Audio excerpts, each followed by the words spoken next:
अगर ऐसे question paper में आपको बताया नहीं गया कि ये अल्फा है और उसमें उसका यूनिट पर केल्विन है, तो आपको अपने आप अंडरस्टैंड करना है कि you are given with alpha, you are given with alpha. ठीक है, ये सारी चीज को बेटा नोट डाउन कर लीजिए।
क्या बात होगी खुशी वाली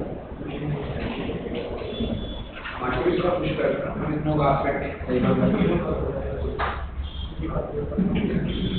तो बोलते ही नहीं कुछ है वो तो अपना भी बोले ही नहीं क्लास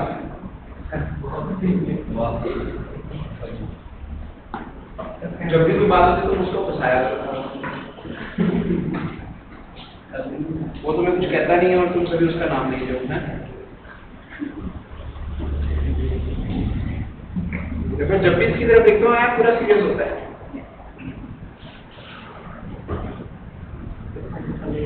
ओके बेटा, यहाँ तक सभी ने नोट डाउन कर लिया।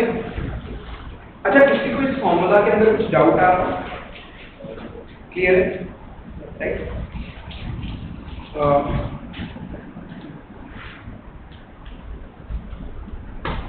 Right on question.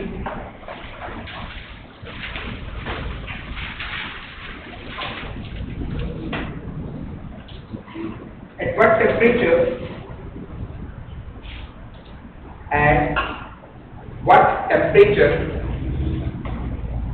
would the resistance of a copper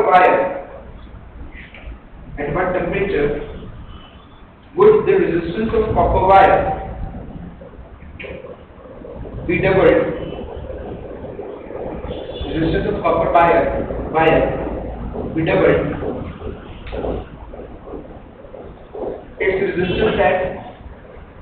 Its resistance at 0 degree Celsius. Its resistance at 0 degree Celsius. Given alpha for copper 3.9 into 10 to -3.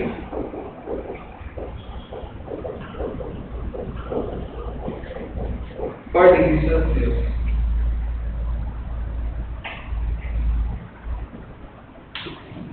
Solve it.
into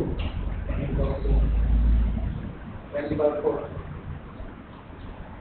4 into 10 raised to power 2 is 400. 4 into 10 raised to power 4000. देखा 4000?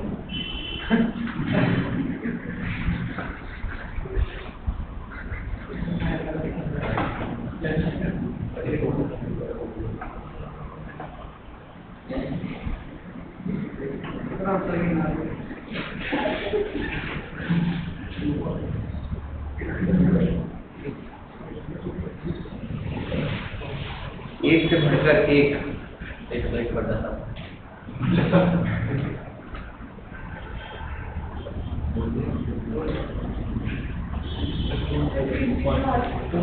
Two.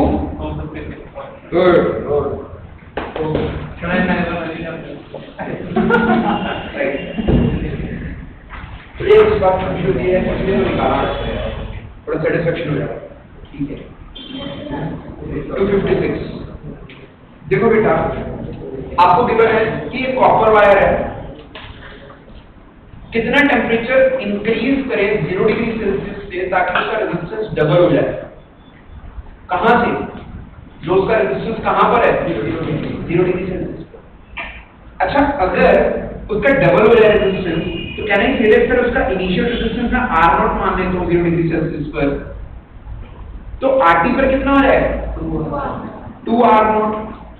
तो क्या नहीं फिर 2R0 is equals to R0 plus R0 alpha delta T. अच्छा मुझे एक बात बताओ, डेल्टा टी मैं मान लेता हूँ कि टी टेम्परेचर पर उसका रेजिस्टेंस डबल होगा, तो can I right it over here that is T minus 0। R0 is the resistance at 0 degree Celsius.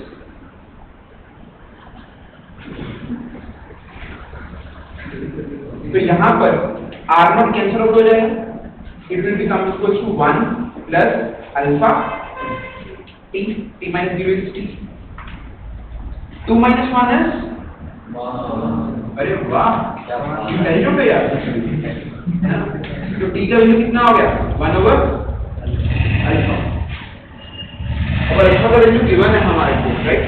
That is t is equals to 1 over 3.9 into 10 raised to power minus 3. After solving this, you will get t is equals to 256 degrees Celsius. This will be your answer.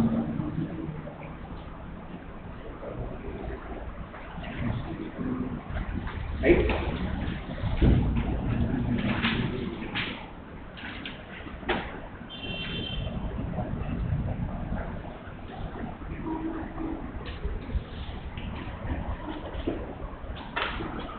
Sir हम हो गए थे ठीक है अभी सब activity कर रहे ये अरे छोटा सा नोट बनाते हैं। छोटा ही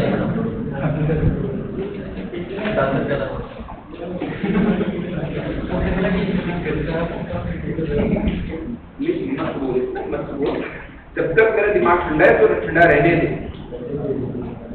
क्या बेनिफिट है मूड खराब करने का? अपना दिल कर रहा है तेरा नहीं कर रहा, तो क्यों दे रहा है? हाँ अब बेटा for metals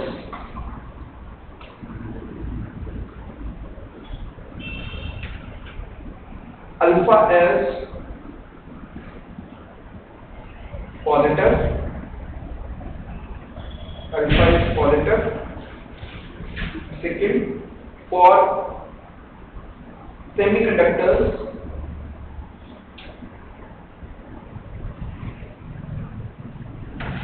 alpha as negative. It means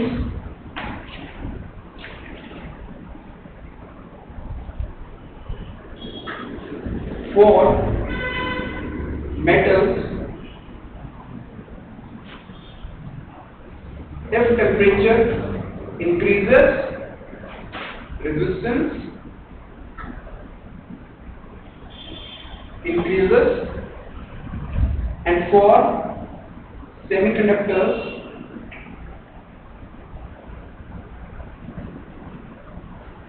temperature increase करने से रेजिस्टेंस कम कर, रेजिस्टेंस डिक्रीजेस।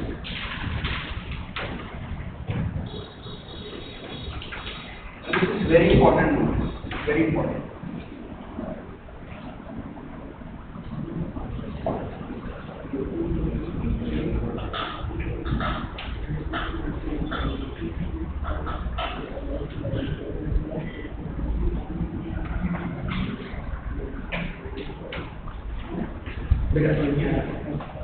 देखो अगर हमारे को क्वेश्चन आता है कि मेटल्स का टेम्परेचर बढ़ाने से रेजिस्टेंस बढ़ता है और सेमीकंडक्टर्स का टेम्परेचर इंक्रीज करने से रेजिस्टेंस कम होता है, कैसे?